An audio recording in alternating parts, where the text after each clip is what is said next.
A very good afternoon to one and all. I'm participant number 96 and our topic is total liquor prohibition, whether all the states should follow it. With all due respect to those speaking for the motion, I would like to state that such a move is a perfect recipe for disaster to the economy, to the jobs, and without achieving the stated objectives that this policy carries.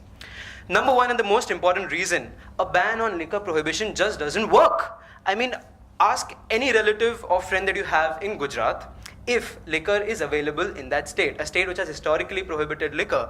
And I'm certainly sure that the answer will be in affirmative, that it is available even today. So therefore, it doesn't work that way. And number two, the socio-economic backgrounds that we're targeting in terms of domestic violence that you mentioned, and they're essentially people from from poor socio-economic backgrounds. Such people tend to take up to spurious liquor, and hooch-related deaths have been seen in states and in districts where liquor has been banned. You can take recent examples of districts in Maharashtra where liquor was banned and you had so many hooch-related deaths. So how is it even achieving the objectives that it has stated? Domestic violence in Gujarat has certainly not reduced. You can see the statistics of National Crime Records Bureau. Domestic violence in Gujarat is not one among the lowest in the country. That I can assure you. And Bihar has recently started, so we are yet to see how the act turns out. Though the High Court of Bihar has termed as unconstitutional the draconian liquor prohibition act that they've followed and is still lying for appeal in the Supreme Court. The second reason, why is it a disaster for the economy? Uprooting an entire industry of liquor which employs lakhs of people, how are you going to give them jobs?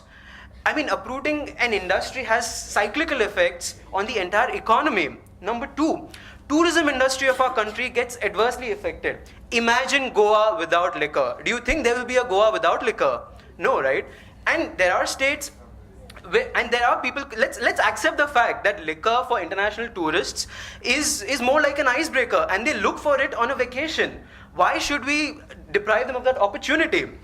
And thirdly, the fiscal deficits of our states are rising, mounting. We are actually facing a fiscal deficit crisis. Where will you get the revenue from? Banning liquor reduces tax, a big tax source, which is liquor, and you don't have any alternative for that. So no jobs, tourism industry gets a big hit, which by the way, if you listen to CEO of Niti Aayog, Amitabh Kant, states that 1 rupee invested in the tourism industry yields 10 times more jobs than a manufacturing industry. And he was the one who actually is responsible for Kerala's God's Own Country campaign, and he knows it best. So to promote tourism, without liquor, without beef, how do you expect international tourists to come to India? Number four, so that's the reasons that I have for not banning liquor, because it just doesn't achieve the objectives and it's a perfect recipe for disaster for the economy. Our aim is reformation and not punishment. What's the solution for to not banning liquor? I would suggest you all to look up the Portugal model for de-addiction to drugs. They first had illegalized drugs, but they realized it doesn't work.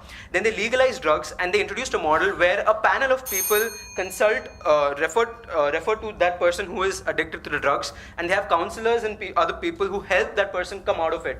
A drastic improvement of 70% was seen. So therefore, let's aim for reformation, not punishment, and let's not take moves just because they are politically very opportunistic and a perfect disaster for the economy. Thank you.